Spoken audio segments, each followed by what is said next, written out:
Mr. President, renowned journalist Mtoto Mtwiri has been quoted as saying that the woes of Kenyan football began way before you were in office. But that's not what other people believe. A lot of people claim that you are at fault for the situation we find ourselves in. Problems in Kenyan football have been there since independence, not yesterday. But I can tell you the situation now where we are is worse than any other time. So the problems in football are always there worldwide. I can proudly say that I was part of the solution of Kenyan football, I and Peter Kenneth, when we came into the office. When there was a mess, we are the people who started Kenyan Premier League.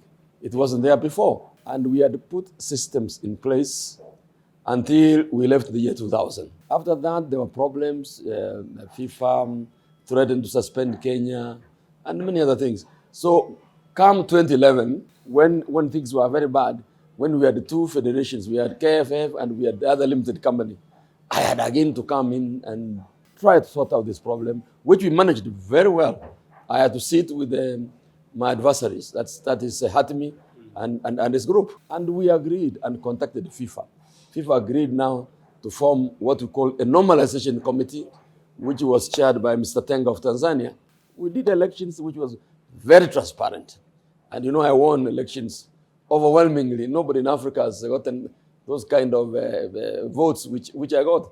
If you can remember, in those 4 years, we were able, and my colleagues in Kenya Premier League, to streamline and have what we call, a system working. Kenya Premier League was working, the leagues were working, the women football was working.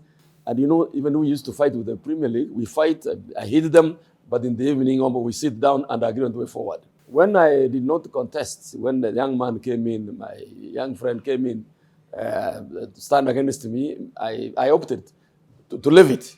But I left an intact office. So I can proudly say I have been trying to be part of the solution of Kenyan football, which has been there for a very long time. It's interesting you said that statement, a very powerful statement, that this is the worst situation Kenya has ever been in terms of football. Why? When my successor, I don't want to blame, took over, came in, mistreated sponsors, mistreated government. When the government took action against FKF, we didn't even have one sponsor. How can you run football without sponsors? The government cannot run football alone. Football needs sponsors. And I want to say that the government was right to take action against, because that, according to the Sports Act. The only thing I can say, they have not handled it. The situation has not been handled very well. When FIFA takes action, you don't fight with FIFA. You must massage their ego, and they are the big boys. I think FIFA was kind. They gave Kenya almost 3 months without taking any action, as opposed to before. If you mess, they take action immediately. So these 3 months, I think the government should have, looked for a way of talking to FIFA. So FIFA must respect the government and the Sports Act. The government must also respect FIFA with the statutes. So they must come and have what we call a middle ground. But I think that was ignored. That's why we are where we are now. Now that you've brought up the 16 versus 18 teams, it's not unique to Nyamewya, the former president. As a former president, you fought for it too. Let me tell you, when I fought for the 18s, I had a solution. The solution is SuperSport wanted 16 teams because they didn't have enough finance. But then we had agreed as a federation that we will meet the shortfall. I mean, that was the elephant in the room. But when we saw that it's not working, we withdrew and said, let's continue with 16. It's not a question that you must get a rungu. So I ended up having 16 because we sat down and agreed it can't work. And I also blame the clubs. The clubs should have also been farmed. They were not farmed. The clubs were wallowed and they were cheated, wallowed. Mr. And President, they play into Nicky Mwendo's game. That's why they are where they are now. That's interesting, Mr. President, because you were categorical when any club raised its head in dispute with you. You were quick to put them right back in their place. If I came up with a suggestion, we used to talk. But if we cannot agree, we used to have what we call a joint executive committee. That is FKF and KPL. Then we discuss and agree. I look at their point, they look at my point, then we come to what we call a middle ground. That's why we managed to have. But then we didn't have a choice because you must agree. It is give and take. Okay, here's a fact, Mr. President. We're in the situation that we're in. We've been banned. We're seeing the turmoil that's going on in the country. Players are suffering. There's a whole committee in. There's a lot of drama. The debacle is clear for everyone to see. You sat in that seat. You know the ins and outs. You know the relationship with FIFA. You know the government. What, in your opinion, is the way forward in order to get a solution? We must talk to FIFA and agree on the way forward. The situation now is it favors the government because number one, Nyamewya is not in. Number two, the National Executive Committee is not in because the Assembly has already chased away the National Executive Committee. So FIFA has nothing to hold on. If the government allows, they can reopen the office. Let me tell you, what FIFA wants is reopen the office, then we start negotiating. That's okay. You reopen the office. Let us have the secretariat running the office. We can have that body running the office. Then we have a channel between FIFA and Kenyan government. Stakeholders, so to speak, came together, released, I saw on social media, a press statement saying that they have come together, they voted, and now they have a team that should be running football. Well, can I tell you, that's all rubbish. Eh? The people who sat are not the stakeholders. Those ones who sat are the same FKF Federation officials who allowed Nyamewya to ruin the football. The stakeholders are the clubs, the stakeholders are the media, the stakeholders are referees, the stakeholders are coaches, and the government. So if you want the situation to be accepted as stakeholders, then you must involve everybody. I don't think, in my opinion, FIFA is happy on what's happening here. They're also frustrated because Kenya is a big country. Mr. President, it's funny, it's real, it's raw. How about we skip to the real and raw?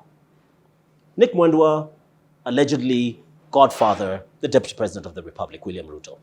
Hatmi, alleged godfather who brought him into football, Kalonzo Musyoka, former Deputy President of this Republic, or Vice President.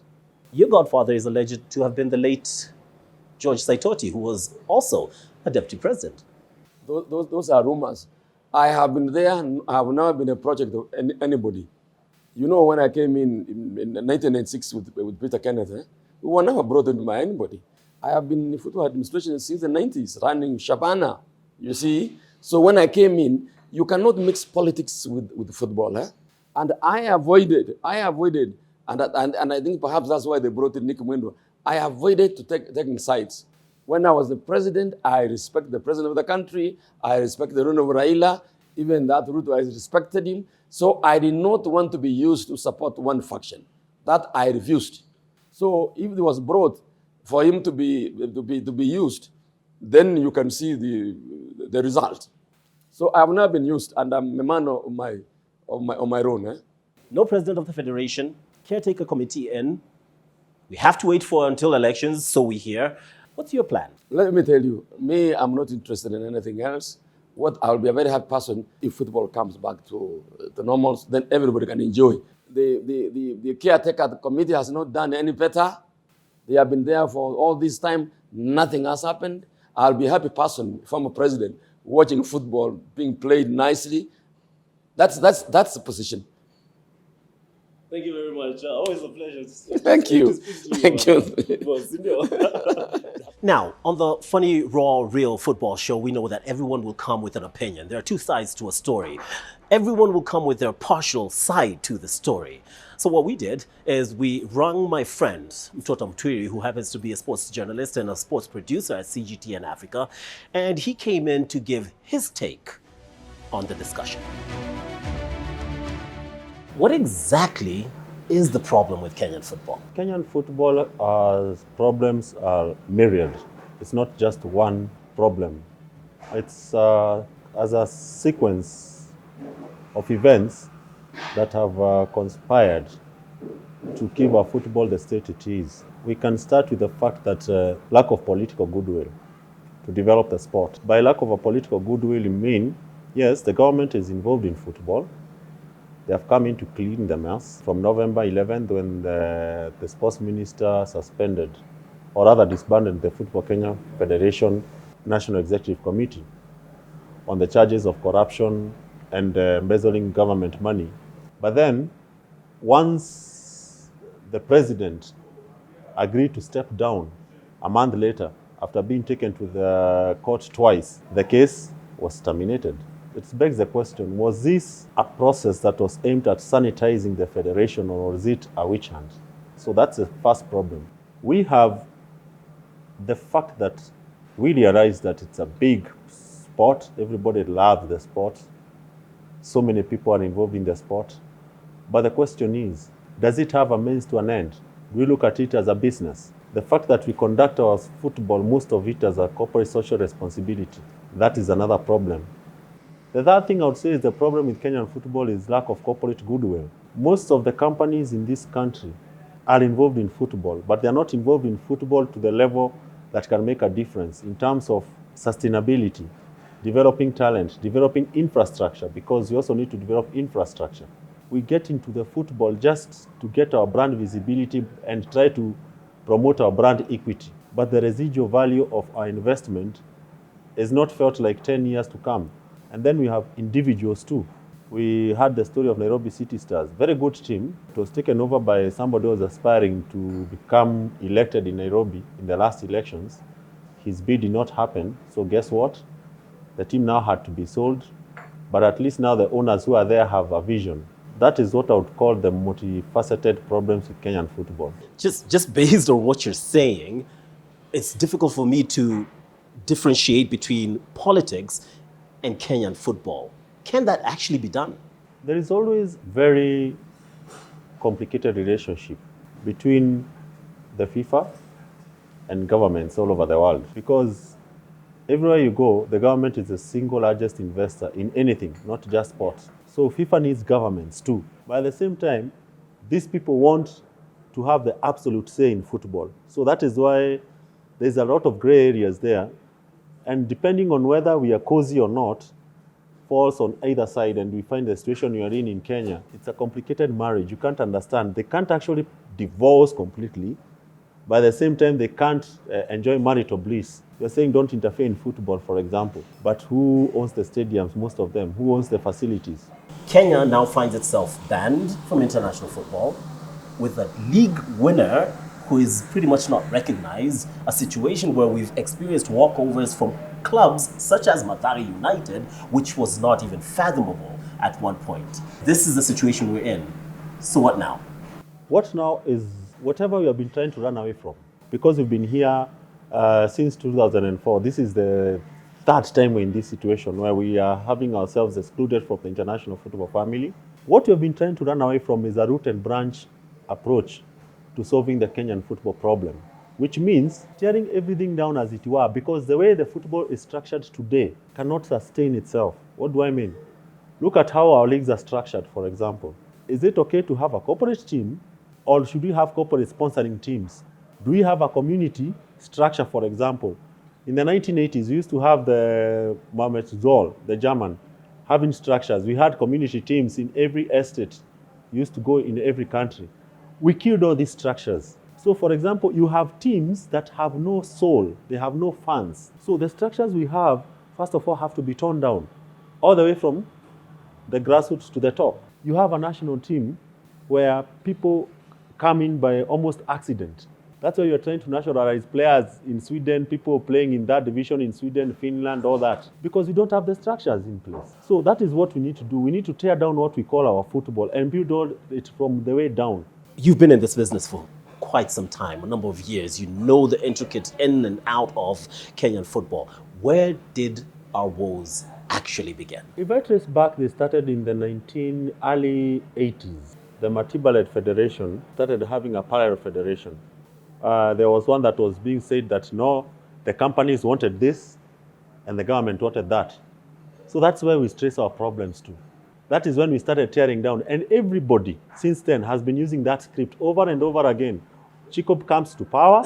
We decide Chiko is not a good one. Muturi comes out on the other side. We start something parallel. Then we create a problem. The football can't be played. We all decide, okay, now it's time to suspend. Then we are banned. Then we start it all over again. This is systemic. It's institutional. It's something that is being done deliberately, but not by the people we point fingers to. No.